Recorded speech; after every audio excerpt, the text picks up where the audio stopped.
Chapter 29. Previously. She turned and looked at me and Noah, her eyes still glowing silver. She slowly walked to us, her face in trace. Once she reached me, her eyes rolled back as she fell on my arm, unconscious. Alistair, point of view. Her hands are cold. She was not breathing. Horror filled me as I stared at my beloved. Wake up. Please, wake up, I said as I placed my forehead on top of hers. Ice cold. Alistair? Vicus called as I sat up and looked at him. But he wasn't looking at me, and so were the others. King, her wrist. Hayla said as she kept staring at Ariana. I turned and looked at Arya, and then at her wrist, making my eyes widen. Is that? I tried to complete the sentence, but I couldn't. I stared at her wrist, which has a design in gold and black. Black spirals with gold borders. Another horizontal circle surround it, with triangles handing around it. I knew that symbol all too well. The whole terrain knows the symbol too well. It was the Elder's mark. Ariana is chosen? But why? She is human, and the future queen. She is chosen as the elder? I heard an elderly woman grasp out. The crowd erupted in discussion as to how she is chosen as elder, so she is not the queen. Anger boiled me as I stood up growling. Quiet, I shouted, as the crowd turned silent in shock. She is your queen, no matter what the circumstance is, I said, glaring at the crowd. But she is chosen as an elder. An elder also cannot bear the mark of a queen. It is impossible. A man showed as I felt more and more angry. I was going to move forward when a hand fell on my shoulder. Vicus moved in front of me and looked at the people. Not impossible, my friend. Just new to us. We have never had this situation. We don't know what will happen because such a case has never been faced. There are always new discoveries in our terrain, new moments. Just like that, we should consider this. We are not crowing her as a queen now. There is time. For now, our main concern is that she is not waking up. Usually, these moments justify that she is with Lord Vamir. Let's see what will happen. For now, I dismiss all of you. Go back to the village, he said, as they all once again erupted. Discussion. But will we know the decision? Another voiced out as Vicus nodded. You all know the administration is transparent. All matter will be known to every one of you without fail. Now, please, go back, he said, as everyone nodded and started to depart. Vicus turned to me as I smiled. Very well handled, I said, as he squinted his eyes at me. That should be you, Alistair. I have told you this before. Never show anger on your people. You are the king. You should be reasonable and take matter well, not go all ape on them, he said, as I looked down, scratching my head. I am sorry. I will try to be more careful, I said, as he nodded. I know it is hard for you, Alistair. People talking bad about the one you love will throw all rational part of your brain out. You will only think of one thing, and that is to protect them. But please, at least stay calm on matters, for you are the king, he said, as I sighed and nodded. I looked at Ariana, whose head now lay on her son's lap.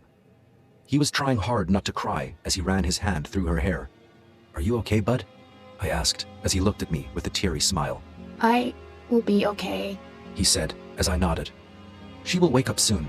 She is just tired. Why don't we take her back home? I asked, as he nodded. I took her bridal style and held my child's hand. I transported all three of us to my bedroom and placed her on my bed.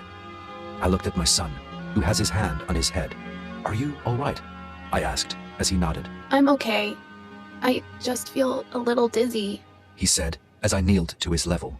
Having a first time transporting can bring you dizziness, but on account that he has drained his powers helping me, can add a huge factor. How about I make you something, bud? I asked, as he looked at me and nodded slowly. What about Mommy? He asked, as I smiled at him. Let Mommy rest. I will make you something to eat, and then you go ahead and play with Violet and Lucas. I will stay with Mommy, I said, as he whispered, okay. All right, let's go and fill your tummy, I said, picking him up as he giggled. I turned and used my magic to cover her with the blanket. I kissed her forehead, and so did Noah. I switch off the light and close the door before walking to the royal kitchen. Chapter 30. Ariana, Point of View. This place is beautiful. But where am I? The sky was blue, but mostly covered by beautiful violet clouds. It was beautiful, and yet seems so mystical. The scenery in front of me was a sea coast. The ocean was ever so calm, and the sound of waves was soothing my ears. The sand I am standing on, beautiful gold, and I couldn't help but touch it.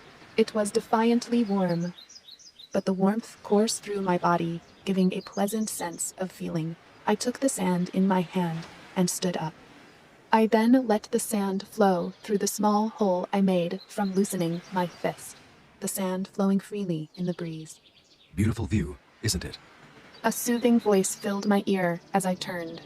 My eyes widened, and I felt my heart beat fast, trying to take in the beautiful person in front of me. Welcome to my domain.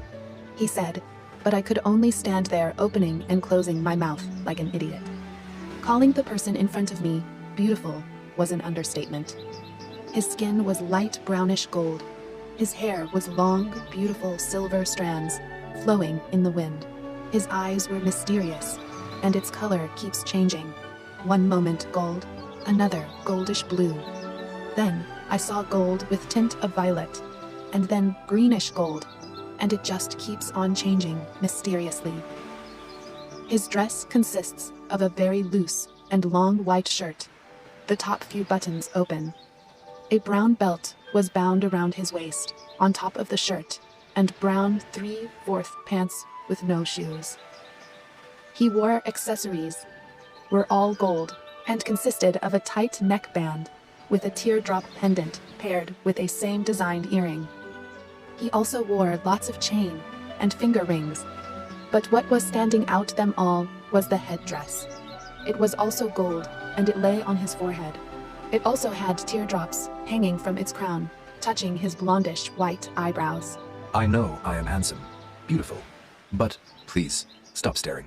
He said, as my eyes widened. I coughed and looked away as he laughed. Where am I? I asked, looking back at him.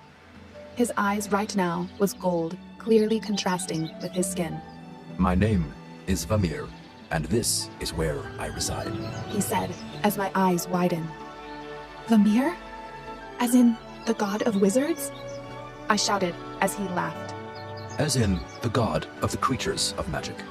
I am the creator of everything in the terrain, both obsidian and the Zoldian. He said, as I nodded and then bowed my head to show respect. There is no need for that, my dear. I have called you here to talk to you. He said, as I nodded. Come, walk with me. He said, as he started walking ahead. I ran to his side and joined him as he smiled down at me. How is your life in the obsidian? He asked as I sighed. I guess I can say I am starting to like it here. I am trying to adjust to this place, but... I faltered, but he continued. But you are afraid whether you are worthy enough to become a queen. He said, as I nodded. I am not from here. I have no powers. I don't know the tradition here. Being here is itself overwhelming. But being a queen? I don't think I am cut off to be the one, I said, looking at the beautiful, sparkling sea. Ariana, human or not, you are still unique and powerful. You know who I am. You know I will only give the best for my children. He said, as I nodded my head. Then trust me when I say this. You are more than fit to become the queen of Obsidian. You are kind and caring, and you are ready to die for the people.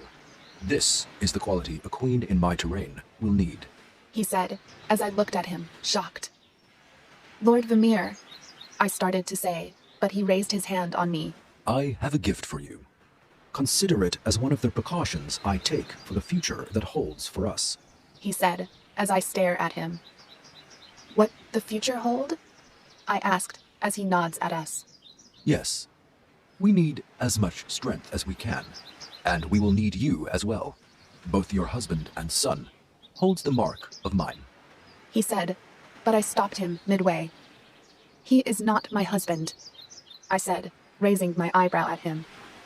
My apologies. he said before laughing. But you both are destined for great thing together, and it is written between us lords that you both join. He said, as I stared at him confused. Both gods?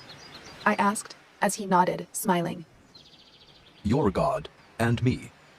What will happen in the future is something that will affect both Earth and the terrains. He said, his face frowned and serious. The future is something out of balance as you will face with the third world. A world you and I have to avoid at all costs.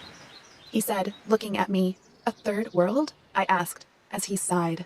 Yes, but that is not of your concern now. In future, you will understand what and why such is happening. But I need to tell you one thing. You should believe something everyone will reject. He said, as I nodded. There is not much time left. Your family will be worried. Look at your hand. He said, as I obeyed and looked at my hand. A design of gold and black lay on my wrist. It was beautiful, and it was starting to glow bright. Congratulations, Ariana Sue Davis. You are Elder 1 of 3 Elders of the Obsidian Terrain. He said, as my eyes widened in shock. Elder? I shouted as he nodded. You are now and forevermore an Elder. But fear of one thing, Arya. You are chosen and given powers for a reason. Do not be filled with blindness of power. You have shown you're worthy, and that is why I have chosen you. But your future will also decide what will happen to you. The power I have gifted is powerful and fully fledged. You will have difficulty in containing it, but with proper training, you will become more and more stable. He said, as I nodded. Go now. He said, as I felt the world around me spinning. My vision doubled as I looked at Lord Vamir. Remember, Ariana, you have to be strong and face everything. Be a queen worthy for making her people proud. He said, as his voice felt very far away. The background turned void, and I felt like falling. Suddenly, my back touched a soft and comfortable ground, and my hands feel hot. I also felt hotness on the left side of my body and over my waist. I opened my eyes and groaned as I put my left hand on over my head and eyes. Once my pain subsided, I looked to my right to see Alistair. He was sleeping on an uncomfortable chair, his head laying on the bed, and his big hand tightly holding my small ones. A hand was wrapped around my waist, and I looked to the left to see Noah sleeping, while tightly hugging on me. I smiled and ran my hand through his hair. He squirmed and opened his eyes cutely, rubbing away the tiredness. "Mommy?" he called as I smiled down at him. "Mommy!" he shouted happily as he sat up. Alistair woke up and looked around before his eyes land on me. Ariana! He shouted happily as I smiled at him. "Hi."